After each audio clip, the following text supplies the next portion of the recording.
Cette histoire se passe à Yerushalayim. Un matin, Madame Rivka Nitsi sort sur le palier de son appartement et entend sa voisine du premier étage, Madame Sarah Chapitz, dire la chose suivante. Elle a vraiment l'air ridicule, elle ne sait pas s'habiller. Rivka peut même entendre les éclats de rire de Sarah et ses enfants. Elle est convaincue d'être la cible de cette moquerie. Le petit ressentiment qui l'envahit au début se transforme vite en une grande colère. Quelques jours plus tard, lors de la réunion des résidents de l'immeuble, Rivka trouve l'occasion parfaite pour causer du tort à Sarah en son absence. Elle souligne son manque total de responsabilité. Preuve en est que ses enfants font du vélo comme des fous dans la rue et qu'ils provoquent plusieurs fois des accidents. Madame Nitsi conclut en disant « Elle ne sait tout simplement pas éduquer ses enfants ».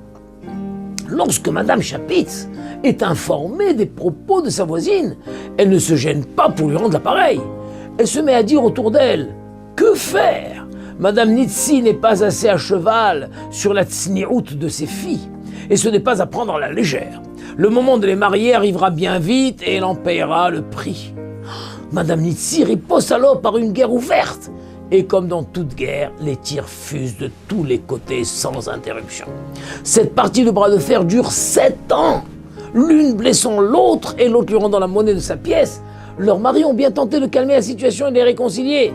Mais il n'y avait rien à faire. Une haine débordante se lisait dans leurs regards, chaque fois que le nom de l'une ou l'autre était rappelé.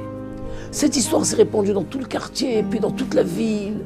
Et pour couronner le tout, les enfants se sont aussi mêlés du conflit.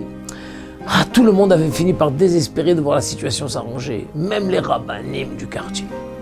Quelques mois plus tard, Shoshana Nitsi, la fille aînée de Rivka, annonce ses fiançailles à toute la famille, à la grande joie de tous.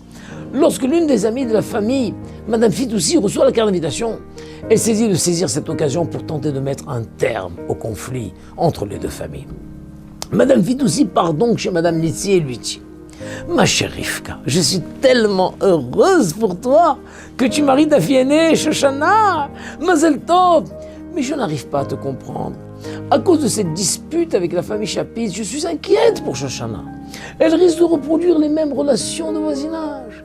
Quel genre de vie aura-t-elle? Je t'en prie, Rivka, fais un effort et monte inviter Madame Chapitz au mariage. » L'innocence et la gentillesse de Madame Fitoussi font leur effet.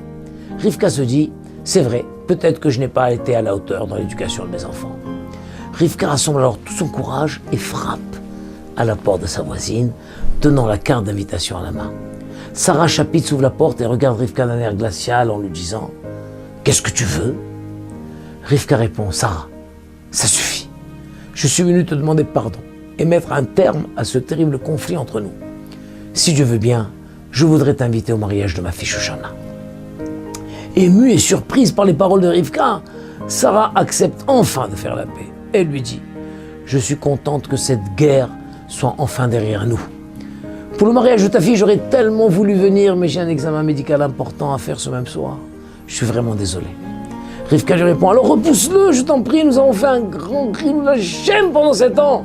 C'est là une occasion en or de faire un grand kiddush Hashem et de réparer le mal que nous avons causé. » Madame Chapitz veut vraiment accepter, mais cela lui est impossible. Elle répond « Crois-moi, je ne peux vraiment pas. C'est un examen délicat que je ne peux absolument pas reporter. Mais si vous pouvez fixer une autre date de mariage, je pourrai venir plus facilement. » Rivka propose alors à sa fille Shoshana de repousser le mariage. Choquée, elle lui répond « Jamais de la vie. Et en plus, pour cette Madame Chapitz, elle nous a fait endurer 7 ans d'enfer. Elle ose nous demander de déplacer la date du mariage. Quelle toupée! C'est hors de question. » Sa mère lui répond « Shoshana, je t'en supplie. Si tu ne le fais pas pour la voisine, fais-le pour la présence d'Hachem et pour moi. Nous avons une opportunité incroyable de profiter de ton mariage pour clore définitivement cette affreuse querelle avec Madame Chapitz. Fais-le par respect pour moi, s'il te plaît. » Après quelques instants de réflexion, Shoshana finit par accepter. Par miracle, même son fiancé accepte cette curieuse requête. La famille Nitsi repousse donc le mariage de 3 mois. Et de nouvelles cartes d'invitation sont envoyées. Rivka prend même sur elle la perte d'argent occasionnée par ce changement de programme. Que ne ferait-on pas pour le shalom? Au final, cela en valait la peine. Car le soir de la date initiale du mariage de Shoshana dans la salle Les Jardins de Versailles à Jérusalem, était le soir tragique où le plafond de la salle s'est écroulé sur les gens qui s'y trouvaient. 25 personnes ont trouvé la mort. Il y a eu également une centaine de blessés. Ah, ce changement de programme a tout simplement sauvé la famille Nitsi de la mort, bien qu'effectivement d'autres gens sont morts tragiquement. Mais ce soir on se concentre sur ce couple-là. Et toute la soirée, elles ont dansé ensemble. Une fois les invités repartis, les deux voisines s'assoient pour discuter. Rivka commence à raconter à Sarah la toute première offense qu'elle a ressentie de sa part. Elle lui dit: ce matin-là, je suis sortie sur le palier, je t'ai entendu dire, elle a vraiment l'air ridicule, elle ne sait pas s'habiller. C'est à ce moment précis que je me suis vexé et que notre querelle a commencé. Tu me jugeais sur ma façon de m'habiller et je n'arrivais pas à te pardonner. En entendant cela, Sarah n'arrive pas à y croire. Elle dit à Rivka: comment? C'est juste à cause de ça? Je me souviens de ce matin-là. Ma petite dernière Léa tenait à sa main sa vieille poupée et m'a demandé si elle était bien habillée. Je lui ai répondu: elle a vraiment l'air ridicule, elle ne sait pas s'habiller. Ça n'avait vraiment rien à voir avec toi.